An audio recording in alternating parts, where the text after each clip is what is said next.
Welcome back for our second episode of growing jackfruit trees from seeds. It's day 39. Everything is growing really quickly. The foliage looks very healthy. This split seedling that I decided to keep, that started off as the last mover, is doing pretty well. And these three backup seedlings in the other pot recovered from the transplant with no problems. There was no period of stasis after the transplant, no transplant shock. And as you can see, as the new leaves of the jackfruit emerge, they're protected by these dual sheaths that turn yellow and then brown pretty soon and then fall off. Within a few days, it's day 42. Coloration is just beautiful. It's sort of an emerald green or a parakeet green, depending on how you want to describe this color. And I guess some of that depends on the angling, the lighting, and how the cell phone video camera that I use interprets it. So things are going really well. There are no signs of bug infestation at all. And this split one is, it might become very big and bushy, but not very tall, I'm guessing, based on the way things are going. You can see there's a lot of phototropism. So jackfruit grow in a similar fashion to lemons, at least in the seedling stages I've seen so far. They tend to zigzag between alternate directions in the same axis as they grow upwards. So it's not a straight up growth. This is my backup seedlings pot. It has no drainage, so I have to do very careful and limited watering. So my fertilizer regimen for the main pot and all my other plants is 1 small scoop of Miracle-Gro and a pinch of vitamin powder per 2 weeks. So I just water all the way until the top. That's about 2/3 of a gallon. That's the concentration I've been going with, and it can vary with the pot. So it's day 48. Some of the leaves are losing turgor pressure in direct sunlight. I believe this was towards the end of what I consider to be summer in Southern California. August, September, October. We had some really hot days and weeks in 2020. So as you can see, the main pot seems to be doing better. The conditions are better in this pot. There's more soil. It's more deep. And there's less crowding as well. The other pot was just intended to be a control, but it doesn't have the exact same conditions, so I guess it's not completely fair to compare what happens in that pot to this pot. But this pot is receiving fertilizer, so if we see a huge difference going forward, then we'll know that the fertilizer makes a difference, although it won't always be a perfect comparison. So the tallest seedling is about 13 inches tall. So this is a very fast growing plant. It has a big seed. That's no wonder. It's just like the mango and many other plants like the avocado with big seeds. So it grows very fast just right out of the gate. It's day 56. All of the backup seedlings in this pot are growing really well so far. I would say the center one is really what I'm looking at. There's one that's right below it, as you can see, with leaves that are slightly damaged. I don't know why. And this one is a little bit stunted in its growth. Maybe its positioning is just not as good as well. But everything is just sort of chugging along. And this split seedling, which I think may be polyembryonic, correct me if I'm wrong, this one is doing great. It might end up being the prize of this entire litter, actually, because it's going to be more bushy, and it seems to have a lot more potential for leaf growth than the other ones, which will probably take a while to branch off. So it's just a very interesting last mover within this batch of 5 seeds. By far the most interesting one. So this main plant, the first mover, it's taller than ever, and everything looks to be really, really healthy. So this series is going really well. I really haven't encountered any problems, and just like I said in the end of the first episode, I just knew that this was going to be a great species to to grow and work with. So I'm watering again. I have to be really careful about this. It can be really easy to get carried away and just keep watering until there's several inches of water at the bottom, which I can't even see. And all these other pots that are double trash cans, they have holes drilled and they just drain out within minutes. So there's never any sitting water in any of these things. So the surface water dries out, it flows through within 4 minutes. There's no standing water after a few minutes, let's just say 10 minutes or something like that. So on day 62, the turgor pressure woes continue even into mid-October. So this is my main pot. The sun is hitting this in the mornings mostly, all the way to sometime in the early afternoon, and then it goes away. And even this bit of sun is just too much for these plants, which have very big leaves, so there's a lot of transpiration pull. This seedling is starting to show signs of having stunted growth. I don't think it's produced that much. It's still working on its fourth leaf over there. This one with the big bleach marks on one of its newer leaves is likewise a little stalled out. I would say this center one is really the star of this pot. It just continues to shoot up, and keep in mind the positioning, the soil line in this pot is much lower than it is in the other one, maybe by about 2 inches or more. So when I sometimes line it up with my camera, pot to pot, it appears that everything in here is a lot shorter when that's not necessarily the case. It's just slightly shorter. So because the endosperm halves are exposed after some of that watering, I'm just going to pour some more 90% sand, 10% filtered clay soil over that. And I have the same problem here. This is 44 minutes after watering this main pot, so the endosperm is somewhat exposed for this larger first mover seedling. And I don't even think it matters at this point, but it is a great source of nutrition. I don't know what happens when the endosperm is exposed for a long period of time and gets baked by the sun. Does that really affect the plant at this point? I don't really know, especially because I'm fertilizing a decent amount for that pot, so I don't think it'll have a problem either way. So on day 63, I decided I needed to protect these from future insect damage or pest damage.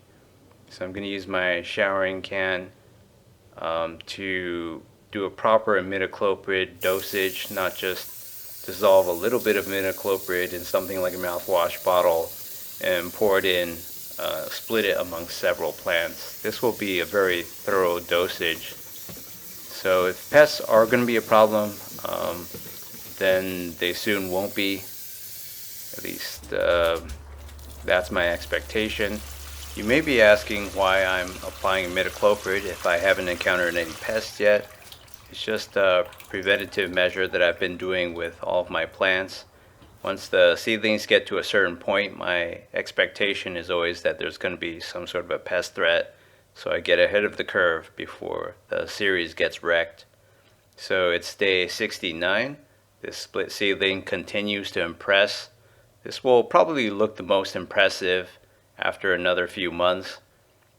This main mover, first mover, is by far the tallest, so that will impress in its own way and show us how tall it can get before it branches out. So this backup seedling is still quite stunted, so let's see. It's working on its fifth leaf.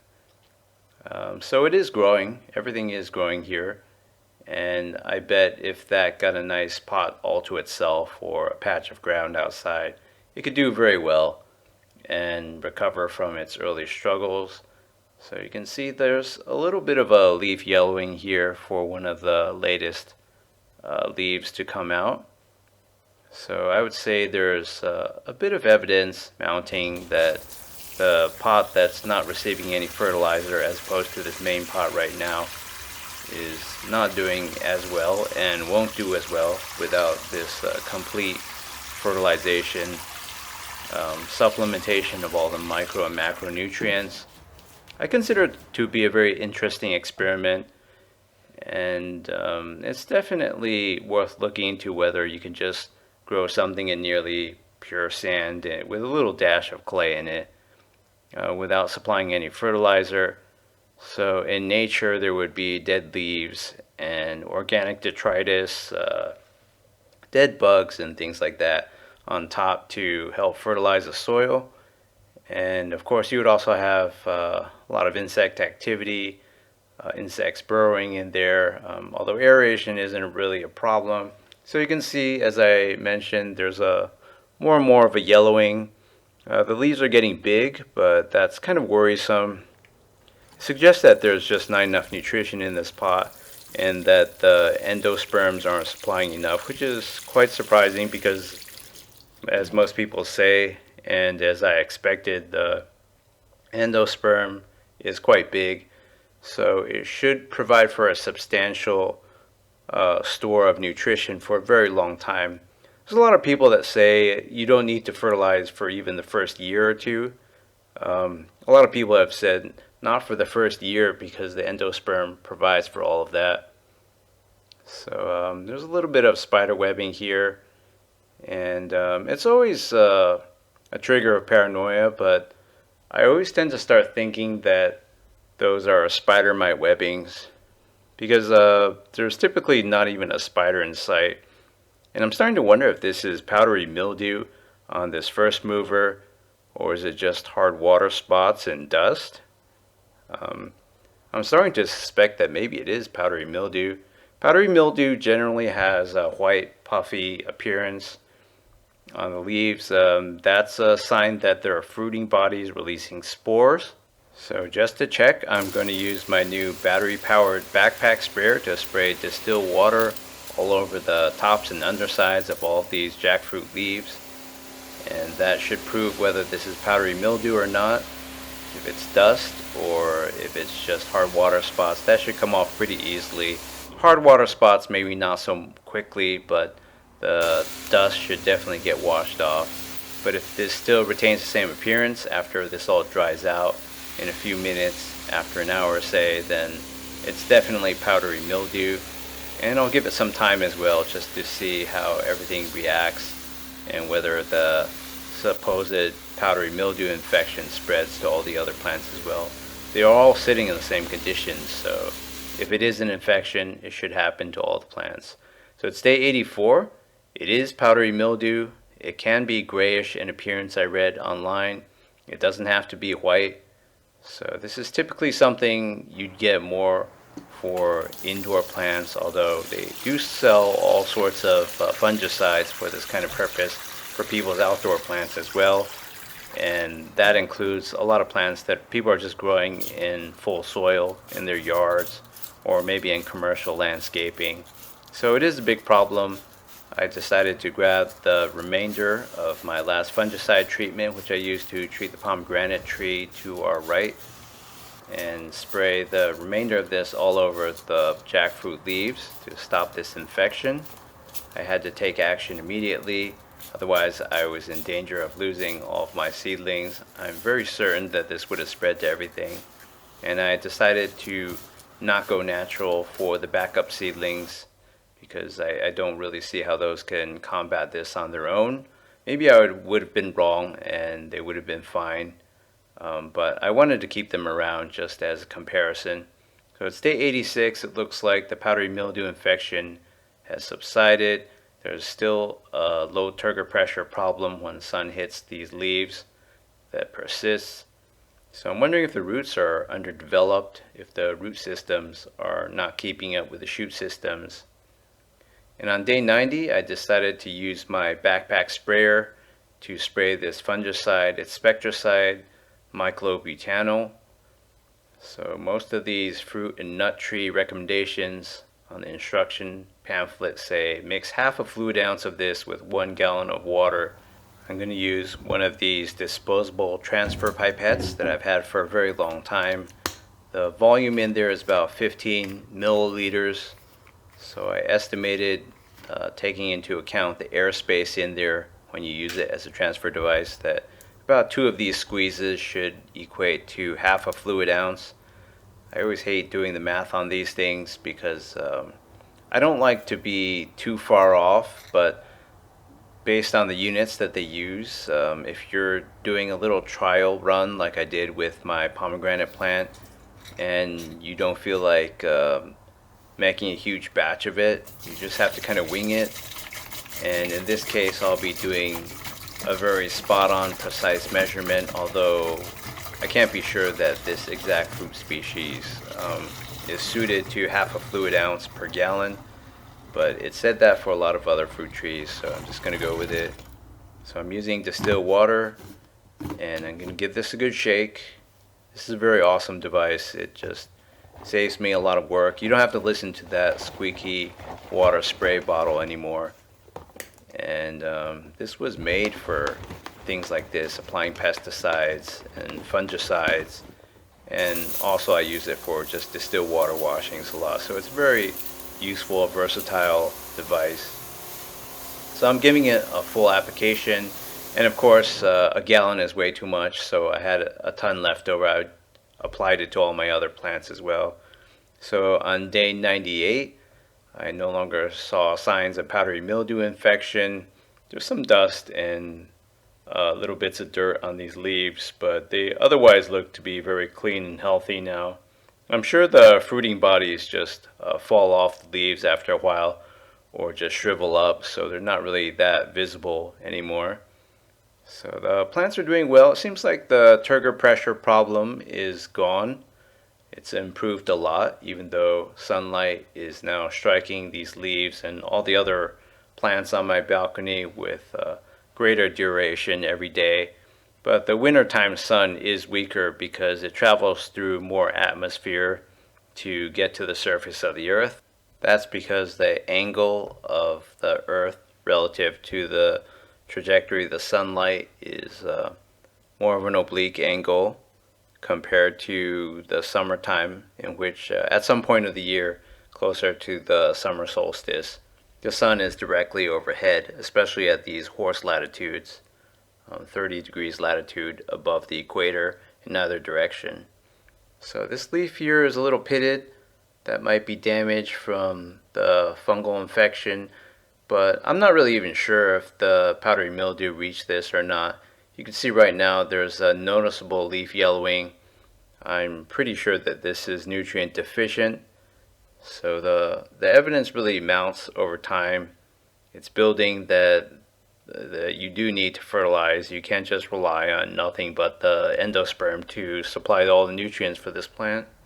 It's only been 3 months into the series, and already we've noticed all these differences. In fact, the differences between this main pot and the seedlings in the backup pot already started to manifest maybe about 2 months in. So I'm going to have to disagree with the notion that you could just do nothing in terms of fertilization for an entire year or longer and just let things go naturally. Because if you look right now, the coloration seems quite different. It's a lot more yellow-green in this pot. So I can't keep watering this backup pot with tap water either. That was another thing I considered.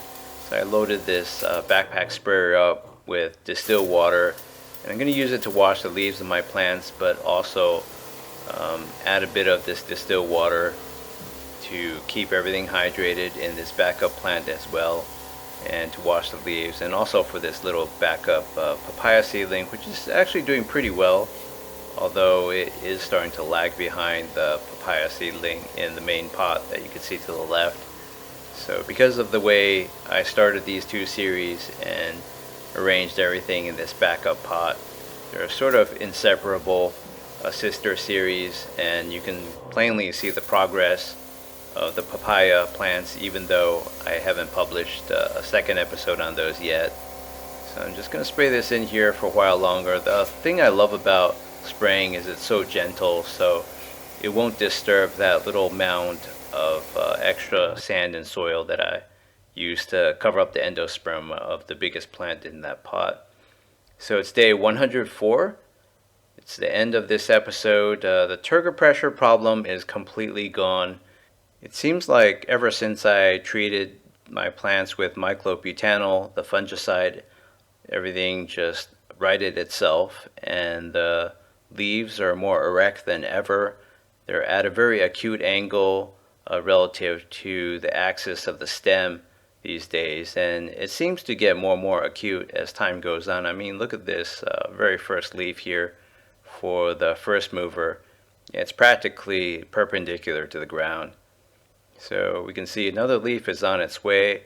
The seedling is getting quite tall, and I think at this rate, in just a few months, it'll be a sapling when it passes the 3-foot mark.